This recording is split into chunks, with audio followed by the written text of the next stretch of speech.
वासुदेवाय। ओम नमो भगवते वासुदेवाय। ओम नमो भगवते वासुदेवाय। ओम अज्ञानतिमिरान्धस्य ज्ञानाञ्जनशलाकया चक्षुरुन्मिलितं येन तस्मै श्रीगुरवे नमः। श्रीचैतन्यमनोभीष्टं स्थापितं येन भूतले स्वयं रूप कदा मह्यं ददाति स्वपदान्तिकम्।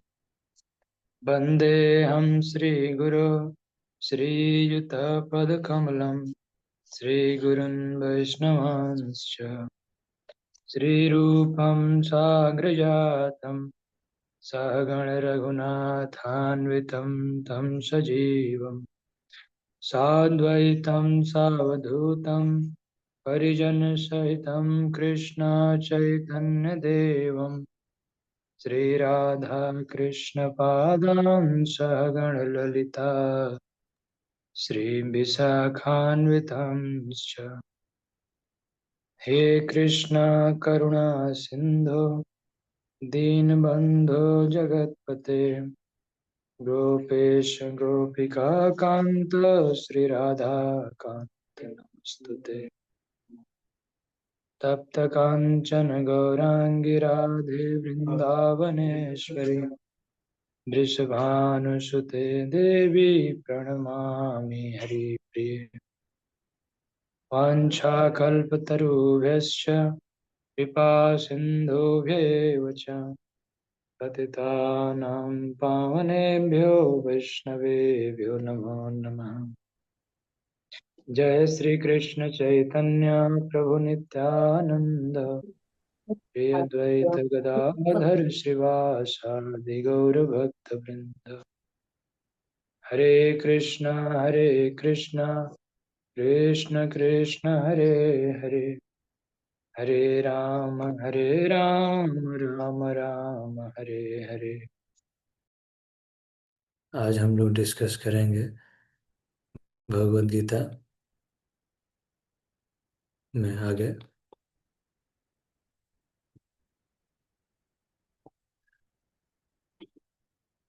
हम लोग पढ़े थे कल, भगवान श्री कृष्ण कहते हैं चातुर्वर्ण्यं मया सृष्टं गुणकर्मा विभागशः तस्यं कर्तारमपि मां विन्धय कर्तारमव्ययम्।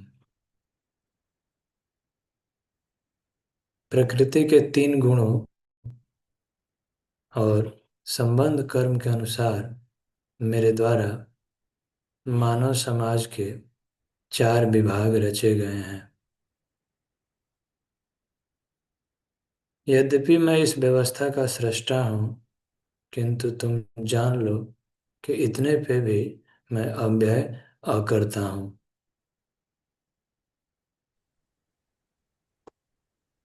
भगवान यहाँ शिक्षा दे रहे हैं कि 4 वर्णों की सृष्टि मैंने ही की है। भगवान बता रहे हैं कि 4 वर्ण मैंने ही बनाया है।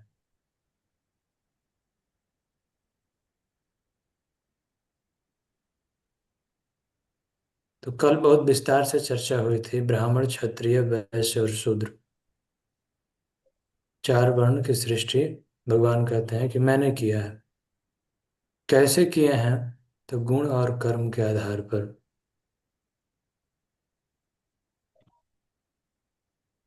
ब्राह्मण का कर्तव्य है कि वह भगवान की सेवा करे, भगवत भक्ति करे। क्षत्रिय का कर्तव्य है, कल चर्चा हुई थी एडमिनिस्ट्रेटिव क्लास।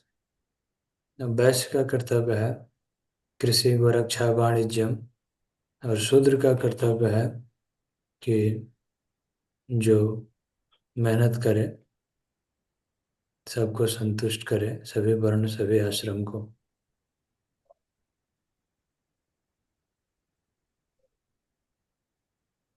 इसी से परफेक्शन होती है। धीरे धीरे ग्रेजुअल प्रोग्रेस करके स्पिरिचुअल लाइफ में हम आगे बढ़ सकते हैं। कल यह भी चर्चा हुई थी कि जैसे मनुष्य के शरीर में सब कुछ जरूरत है, लेग, आर्म, हेड, हाथ, पैर, सिर, सब जरूरत पड़ता है, तो उसी प्रकार ये भी समाज के अंग हैं।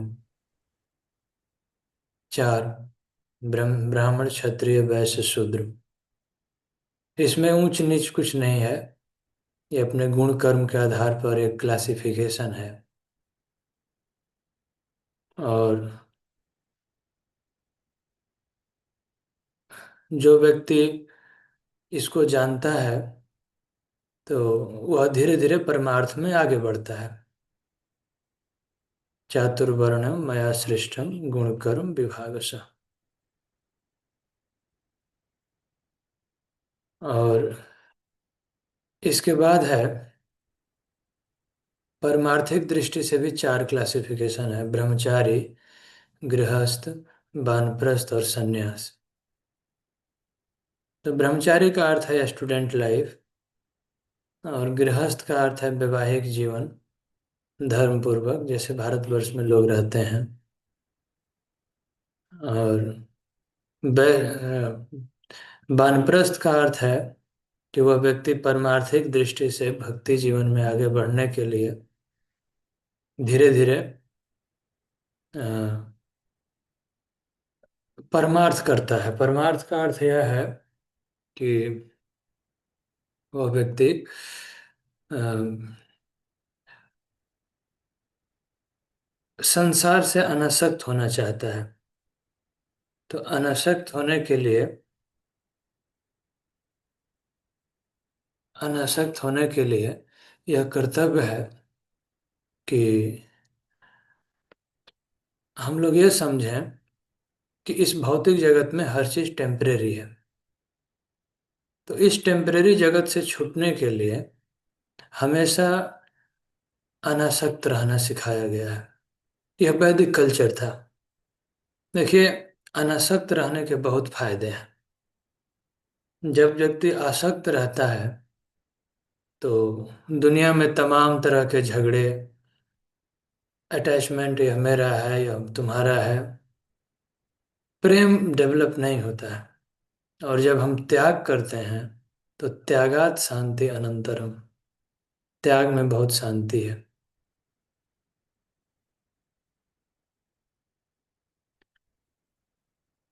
तो भगवत गीता में मुख्य रूप से ये चीज सिखाया गया है कि भगवान कहते हैं कि मैं अव्यय अकर्ता हूँ।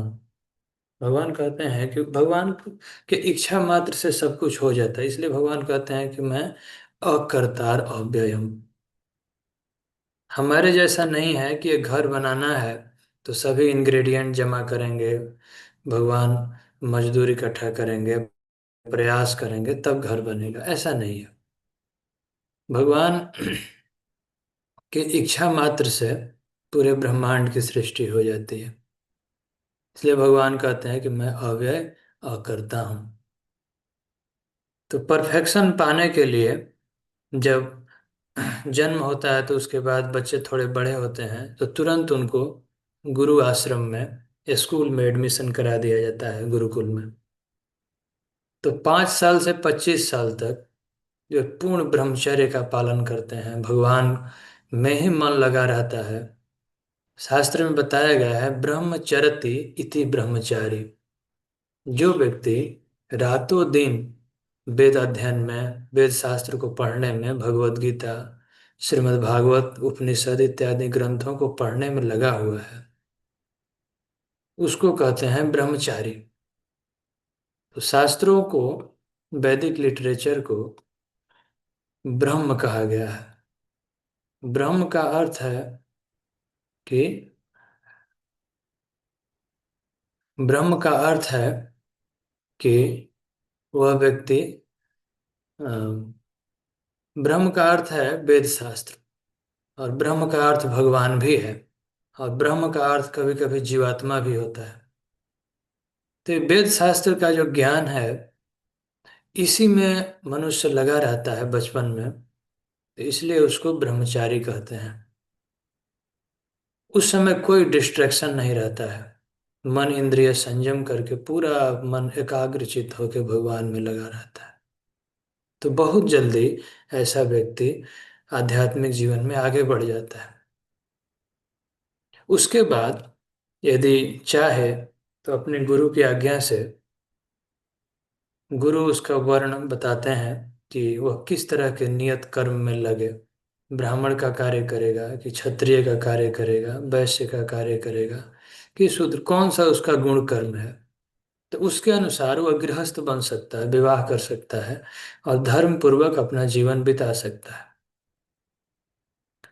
तो गृहस्थ जीवन में भी बचपन से तो गुरु आश्रम में रहे तो वहां भी कोई सेंस ग्रेटिफिकेशन नहीं होता था स्टूडेंट लाइफ में। वेदाध्ययन करके पढ़ाई लिखाई करके एकदम विद्वान बन जाते थे वैदिक कल्चर में।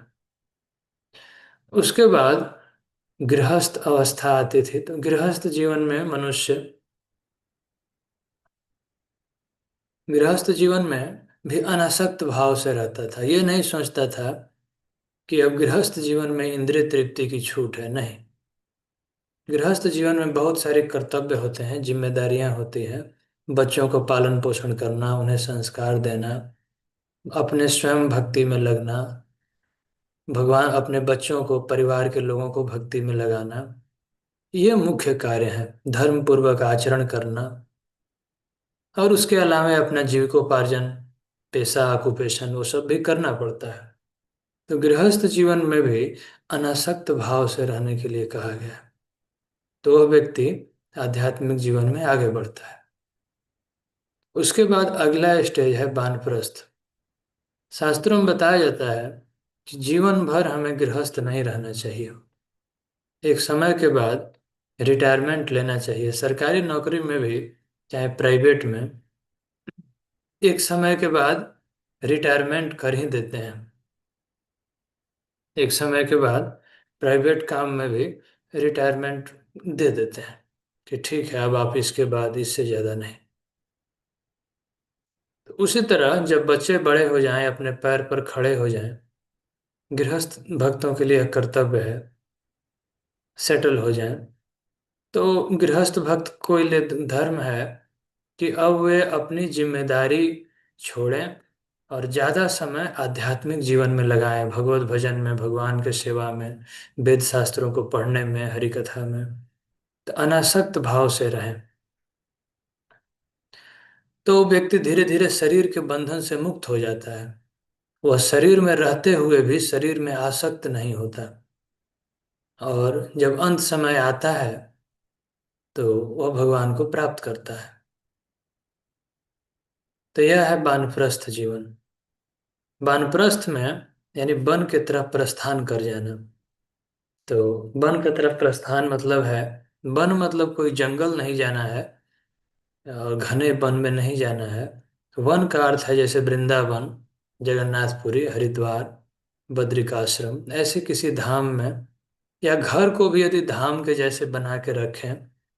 एक्चुअली वैष्णव आचार्य लोग व्याख्या करते हुए कहते हैं कि धाम वास करना एक कॉन्शियसनेस है, चेतना है।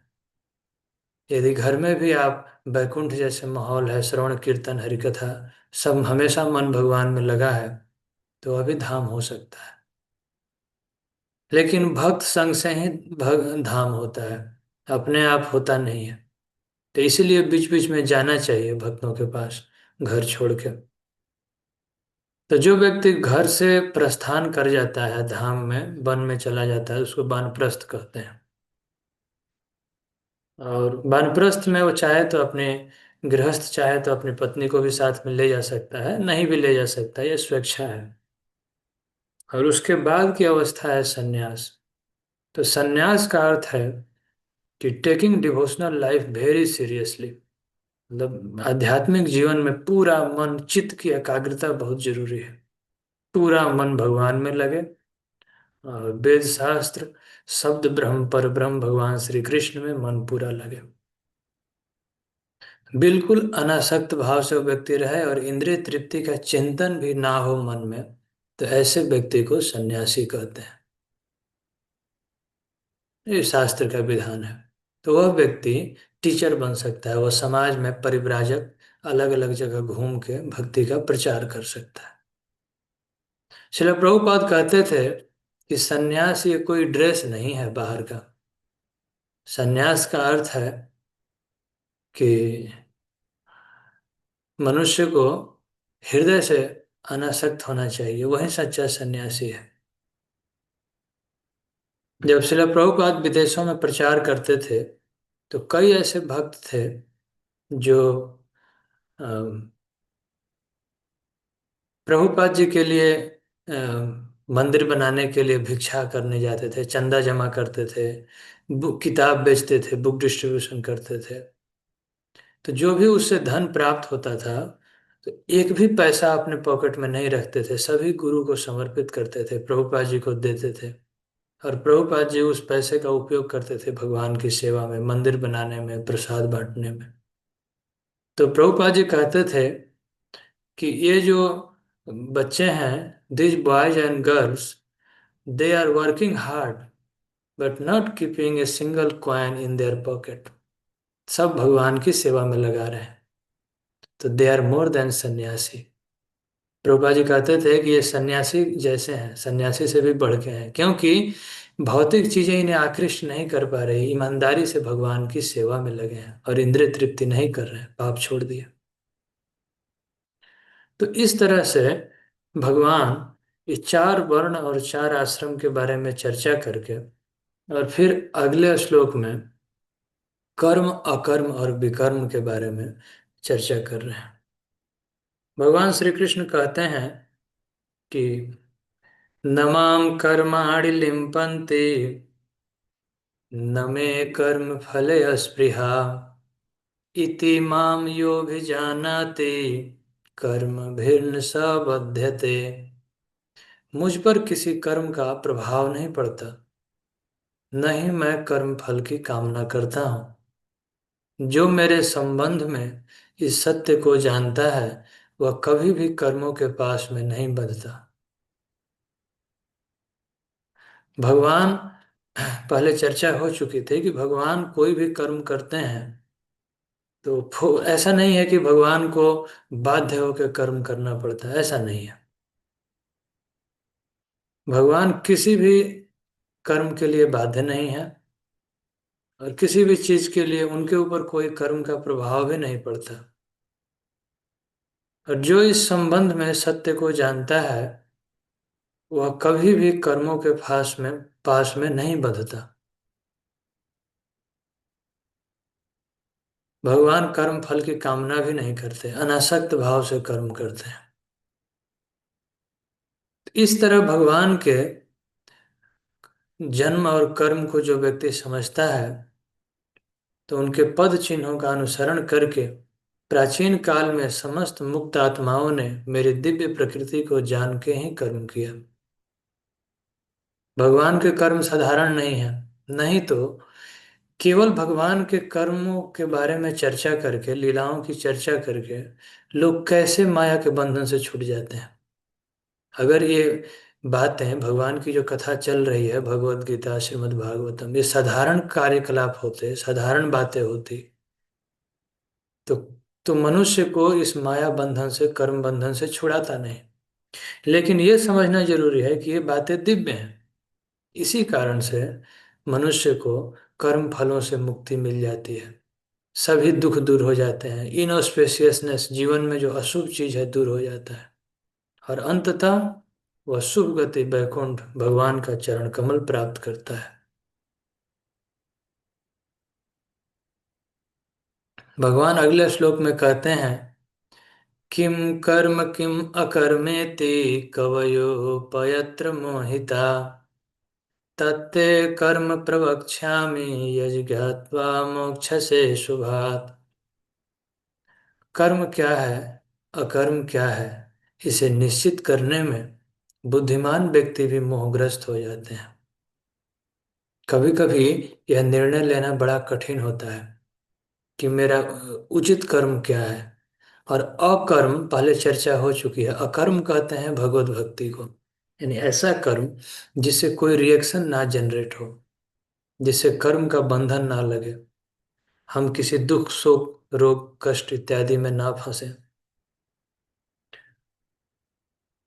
तो कर्म क्या है अकर्म क्या है यह निश्चित करना बड़ा मुश्किल होता है, और बड़े बड़े विद्वान भी इसमें मोहग्रस्त हो जाते हैं।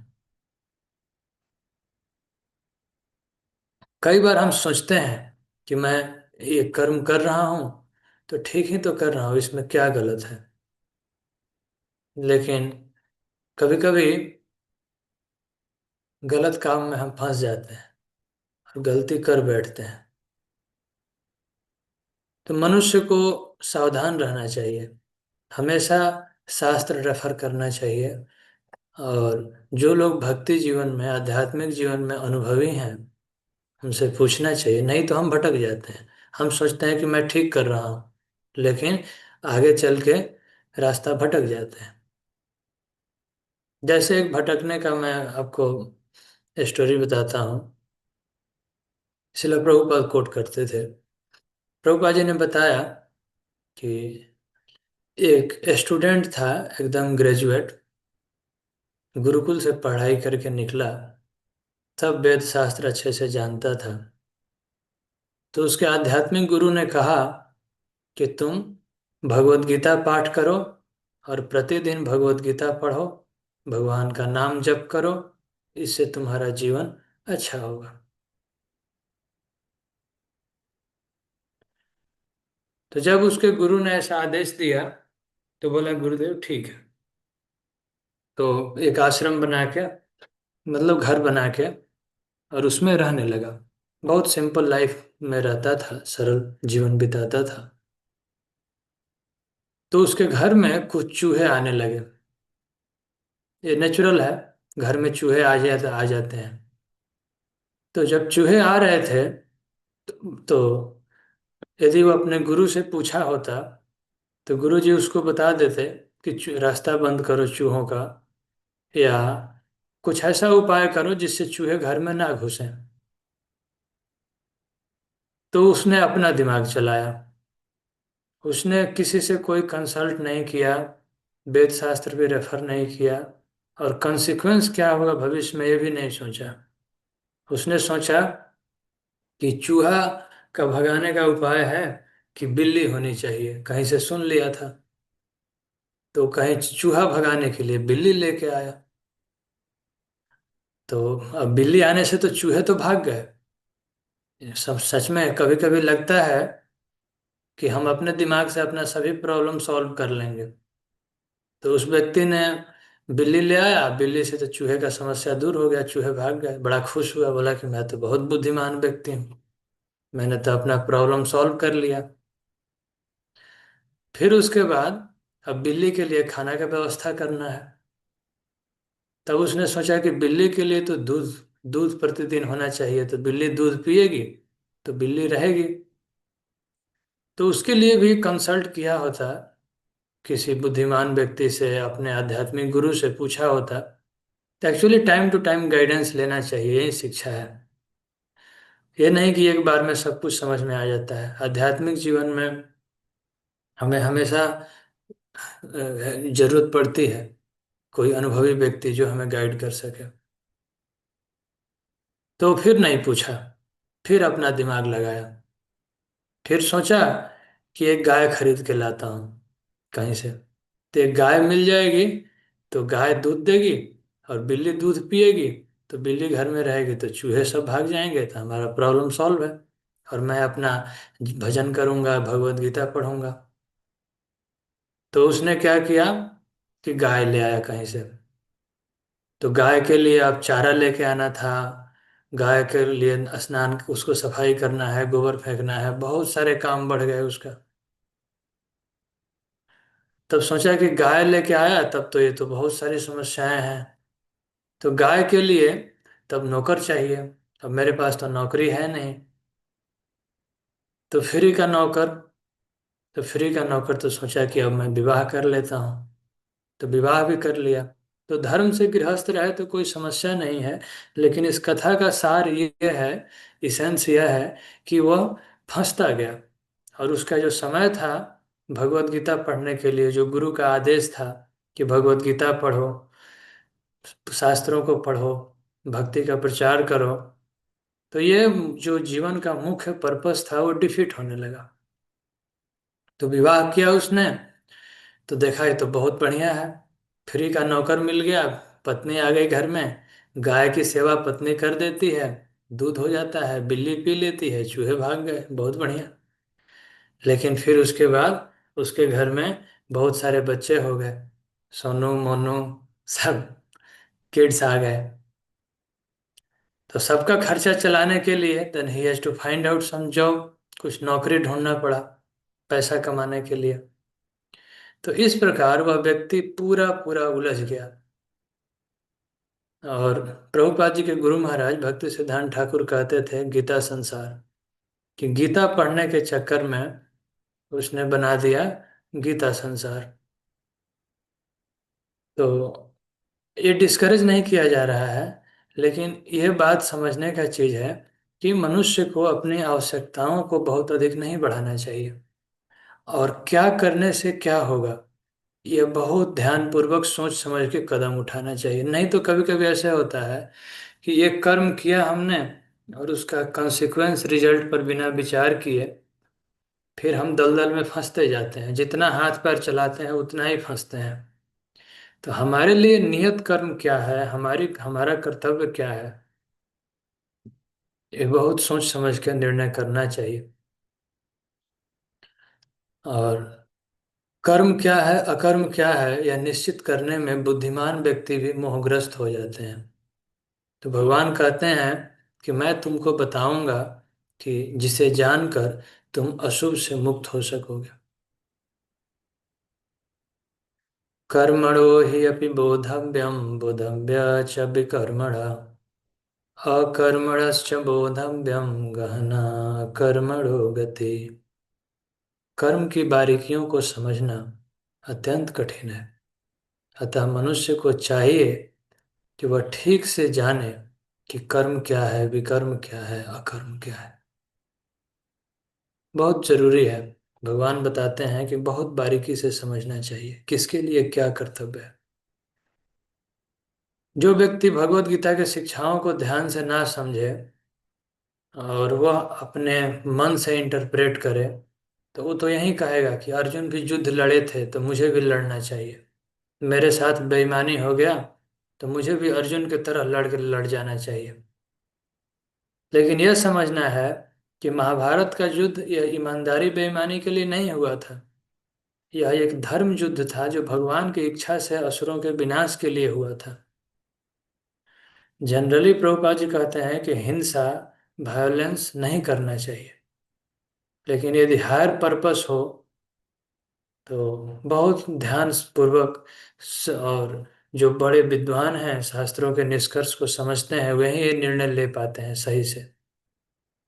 तो यहाँ सभी ज्ञान के स्रोत भगवान श्री कृष्ण हैं, और उन्होंने गाइड किया, उनके गाइडेंस में महाभारत का युद्ध हुआ। तो इसी कारण से कोई उसका कंसिक्वेंस बुरा नहीं हुआ। महाभारत के युद्ध के बाद आप पढ़ेंगे श्रीमद् भागवतम में, तो बहुत अच्छी धर्म की स्थापना हुई। बिल्कुल राम राज्य जैसे युधिष्ठिर महाराज का शासन स्थापित हुआ। कोई एक भी व्यक्ति जो महाराज युधिष्ठिर के राज्य में जुआरी नहीं था, चोर नहीं था, झूठ बोलने वाला नहीं था, पापी नहीं था। तो कर्म के बारीकियों को समझना अत्यंत कठिन है।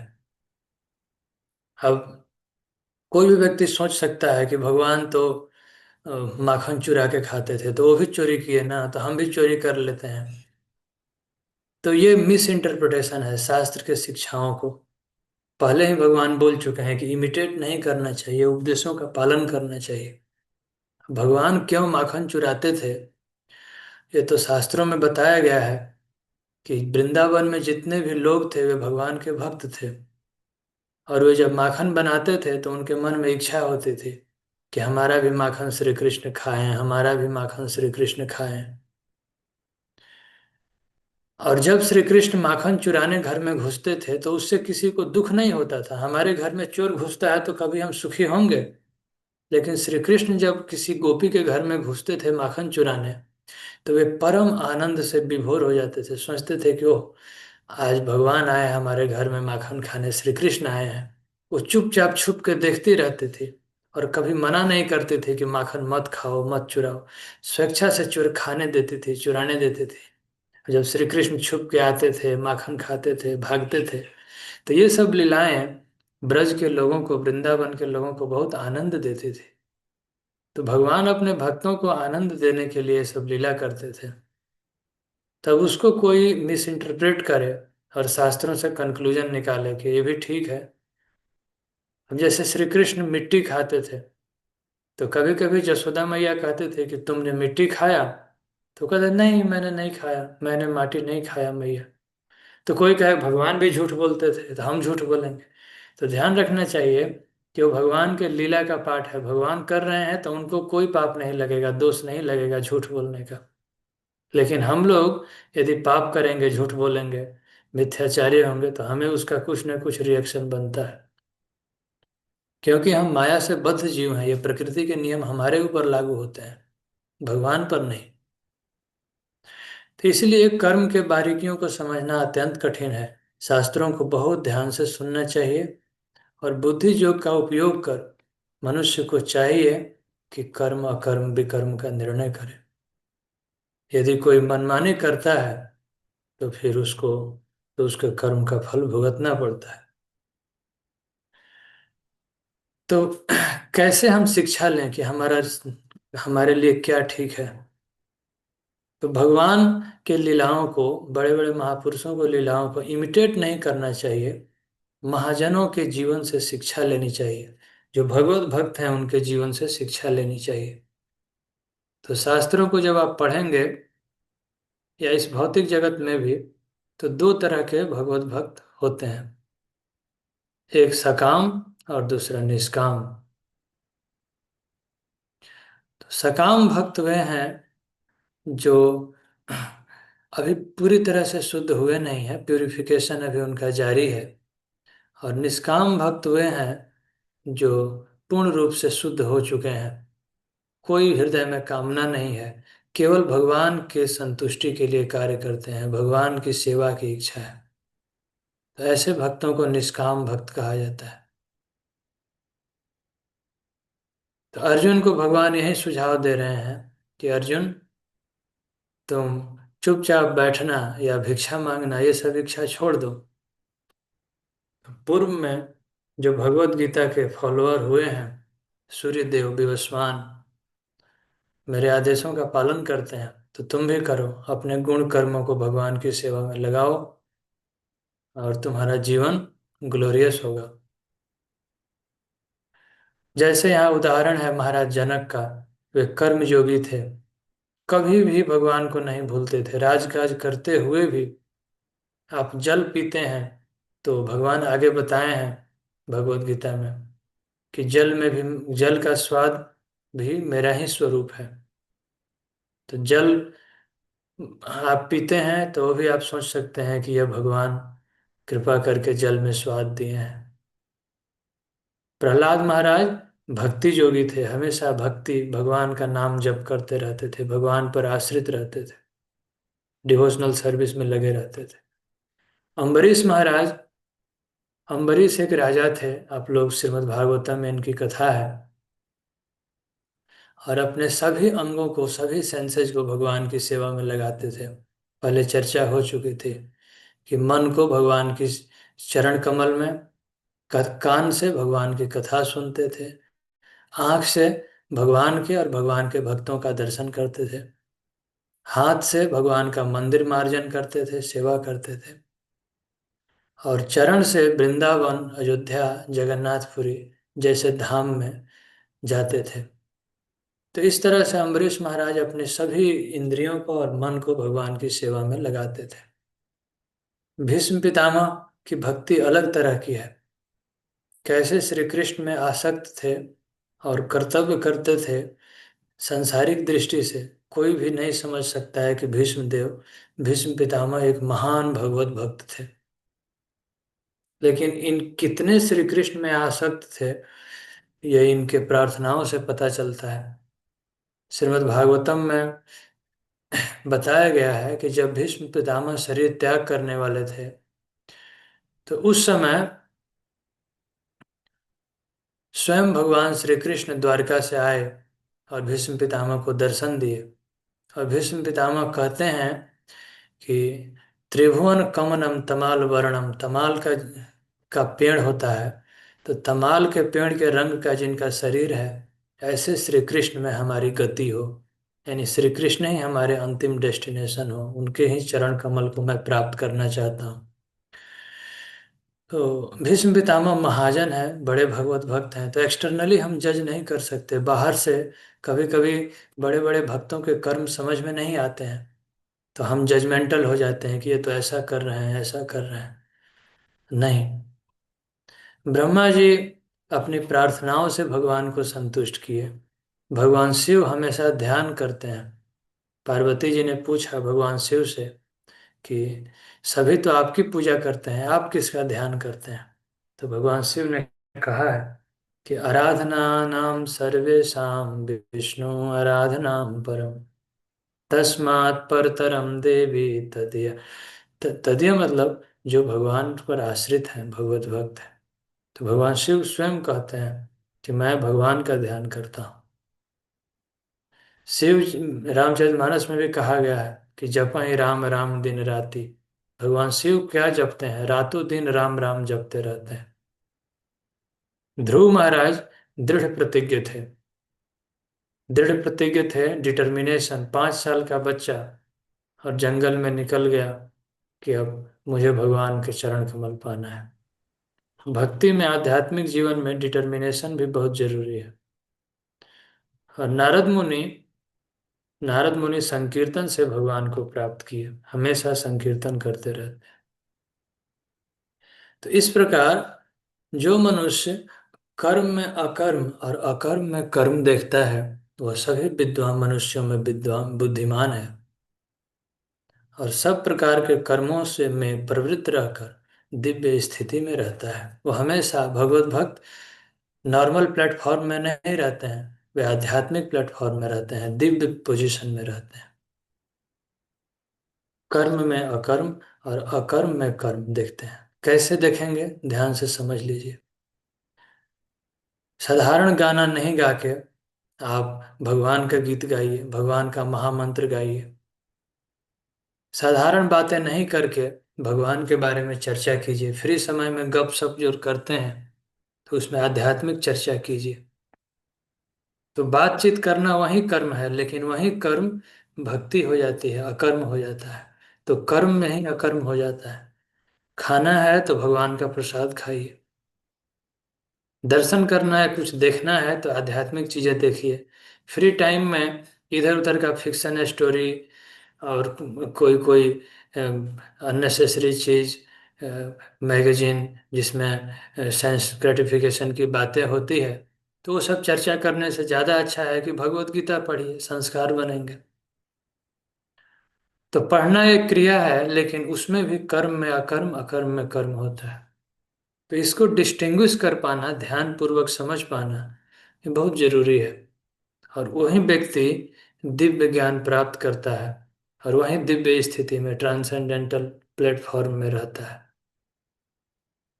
तो ऐसा व्यक्ति पूर्ण ज्ञानी समझा जाता है, और अपने कर्म फलों को भस्मसात कर देता है। भस्मसात का अर्थ है ज्ञान अग्नि दग्ध कर्माणम। जो पूर्व जन्म में गलती से ही इस जन्म में जो भी कर्मों के फल हुए हैं, वो सभी कर्म फल नष्ट हो जाते हैं। और जो भी हम कर्म करते हैं, ऐसा व्यक्ति जो दिव्य ज्ञान में स्थित है, उसके बारे में बताया गया है कि त्यक्त्वा कर्म फला संगम नित्य तृप्तो निराश्रय कर्मण्य अभिप्रवृत्तोपि नैवा किंचित करोति स। अपने कर्म फलों की सारी आसक्ति को त्याग कर सदैव संतुष्ट तथा स्वतंत्र रहकर वह सभी प्रकार के कार्यों में व्यस्त रहकर भी कोई सकाम कर्म नहीं करता।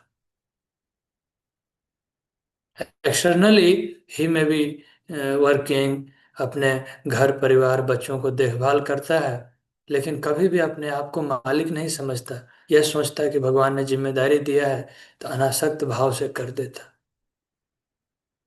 आसक्त व्यक्ति वो है, जैसे मान लीजिए बच्चों का पालन करते हैं, तो आसक्त व्यक्ति वो है कि वह बच्चों की सफलता, भौतिक सफलता, छोटी छोटी चीजों से आसक्त रहता है। कभी कभी तो बच्चे जब परीक्षा में फेल हो जाते हैं तो लगता है कि माता पिता को उस दिन भोजन अच्छा नहीं लगता है, नौकरी नहीं लगती है तो व्याकुल हो जाते हैं। इसमें व्याकुल नहीं होना चाहिए, भगवान पर आश्रित होना चाहिए, अपना नियत कर्म करते रहिए, बेस्ट प्रयास कीजिए, बाकी भगवान के हाथ में छोड़ दीजिए। जैसे अनासक्त कर्म का उदाहरण है कि जैसे कोई दुकानदार है, तो जो दुकान का मालिक है उसको बड़ी चिंता होती है कि आज कितना बिक्री हुआ कितना नहीं हुआ। लेकिन दुकानदार में जो सेल्समैन रहता है, बेचने वाला आदमी है, जिसको महीने का कुछ वेतन मिलता है सामान बेचने के लिए, तो वो उसको कोई चिंता नहीं होती कि आज कितना बिक्री हुआ, घाटा हुआ, नफा हुआ, मुनाफा हुआ कि नहीं हुआ। बस वो अपना कर्तव्य करता है, उसका काम है सामान बेचना। वो दिन भर बैठ के बेचता है और महीने दिन के बाद उसकी सैलरी आ जाती है। श्रील प्रभुपाद बताते थे कि इस भौतिक जगत में हमें भी ऐसे ही रहना चाहिए।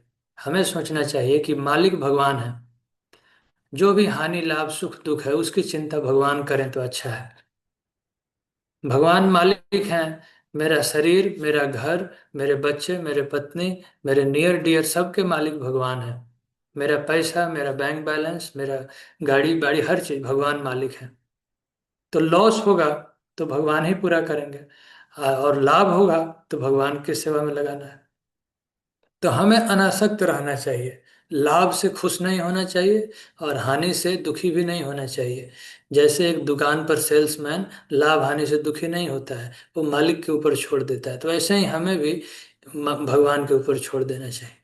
लेकिन हमारी गलती क्या है कि हम अपने आप को ही मालिक समझते हैं, भगवान को मालिक समझते नहीं हैं। तो फिर भगवान हमारी जिम्मेदारी क्यों लेंगे? फिर हम स्वयं अपनी जिम्मेदारी लेते हैं और सुखी होते रहते हैं, दुखी होते हैं, और इसी कारण से राग द्वेष आसक्ति उत्पन्न होते रहते हैं। तो मनुष्य को अनासक्त, त्यक्त्वा कर्म फला संगम, नित्य तृप्तो निराश्रय। नित्य तृप्त कैसे रहेंगे, हमेशा संतुष्ट कैसे रहेंगे? जब भगवान पर आश्रित होंगे, ये समझेंगे कि भगवान मालिक है, हम मालिक नहीं है। तो जो भी हानि लाभ हुआ भगवान देखेंगे, उसमें कोई सुख दुख होने का जरूरत नहीं। तो ऐसा व्यक्ति संयमित मन से मन को कंट्रोल करता है और बुद्धि से कार्य करता है, और त्यक्त सर्व परिग्रह, संपत्ति के स्वामित्व को त्याग देता है। ये नहीं सोचता कि मैं मालिक हूं, यही सोचता है कि I am like a manager. तो मैनेजर होने का मतलब यह है कि भगवान ने जो दिया है उसका दुरुपयोग ना हो। जैसे भगवान ने अगर धन दिया है तो उसका दुरुपयोग ना हो, वो सही जगह खर्च हो, ठीक है, मिसयूज ना हो। हमारे शरीर में एनर्जी है, हमारा टाइम है, भगवान ने दिया है इतने दिन का उम्र, तो वो बेकार ना जाए, एक एक सेकंड बीत रहा है जीवन का, वो सही तरीके से आध्यात्मिक प्रगति में, भगवत भक्ति में उपयोग हो। और ऐसा व्यक्ति केवल शरीर निर्वाह के लिए कर्म करता है। इसका अर्थ है कि आपको शरीर चलाने के लिए जितना चाहिए, आपका जितना दाल रोटी, हैंड टू माउथ, जितना जरूरत है उतना कीजिए। विशेष परिस्थिति के लिए थोड़ा थोड़ा धन रख सकते हैं, लेकिन बहुत अधिक आकांक्षा नहीं करनी चाहिए, ज्यादा लोभ लालच, बहुत संग्रह कि अब आने वाले 7 पीढ़ी के लिए धन जमा कर देंगे। तो इन सब इच्छाओं को जो त्याग करता है वह पाप से प्रभावित नहीं होता। और अगला लक्षण बताया गया है जो दिव्य ज्ञान में स्थित है ऐसा व्यक्ति, यदृक्ष लाभ संतुष्टो द्वंद्वातीतो विमत्सरः, सम सिंध या सिंधो च कृत्वापि निबध्यते। जो स्वतः होने वाले लाभ से संतुष्ट रहता है। तो यह दृश्य लाभ का अर्थ है कि भगवत कृपा से जो लाभ हो जाए तो उसमें संतुष्ट रहे, और हानि हो तो दुखी ना हो, और द्वंद्व से मुक्त रहे। सुख दुख हानि लाभ, जय पराजय, मान अपमान, कभी सम्मान मिलेगा अपमान मिलेगा, तो उससे ज्यादा परेशान ना हो। वो सोचना चाहिए कि आज अपमान मिला है तो कभी सम्मान भी मिल जाएगा तो बराबर हो जाएगा। और ईर्ष्या नहीं करता है, विमत्सर रह, किसी के साथ जलन नहीं, दूसरे का प्रोग्रेस देख के कोई जलन नहीं रखना चाहिए। मन को ये रोज ट्रेनिंग देना चाहिए, तो धीरे धीरे ये सब दोष दूर हो जाते हैं। जितना आप अच्छी संगति करेंगे, भगवत भक्ति करेंगे, उतना ही प्यूरिफाई होते जाते हैं, शुद्ध होते जाते हैं। हरिनाम जप करने से भी, भगवान का नाम उच्चारण से भी हम शुद्ध होते हैं। तो सम सिद्ध असिद्ध, तो जो सफलता विफलता में एक समान रहता है, तो ऐसा व्यक्ति कृतवापि न निबध्यते, वह व्यक्ति कर्म बंधन में नहीं फंसता है। जो पुरुष प्रकृति के गुणों के प्रति अनासक्त है और दिव्य ज्ञान में पूर्णतया स्थित है, उसके सारे कर्म ब्रह्म में लीन हो जाते हैं। यानी वो भगवान को समर्पित होकर कर्म करता है, उसको कर्म का बंधन नहीं लगता। और इस तरह से जो कृष्ण भावनामृत में पूर्णतया लीन रहता है, एब्जॉर्ब रहता है, तो अपने आध्यात्मिक कर्मों के योगदान के कारण उसे भगवत प्राप्ति होती है। भगवत प्राप्ति उसको होती है। तो नेक्स्ट क्लास में अभी तक चर्चा हो गई कि दिव्य ज्ञान अर्जुन को भगवान ने दिया, और दिव्य ज्ञान क्या है, और दिव्य ज्ञान जो व्यक्ति प्राप्त किया है उसके लक्षण क्या है। अब इसके बाद अगले क्लास में चर्चा होगी कि यह दिव्य ज्ञान कैसे प्राप्त किया जाता है। तो भगवान बताए हैं कि इसके लिए हमें one should approach a spiritual master तद्विधि प्रणिपातेन परिप्रश्नेन सेवया।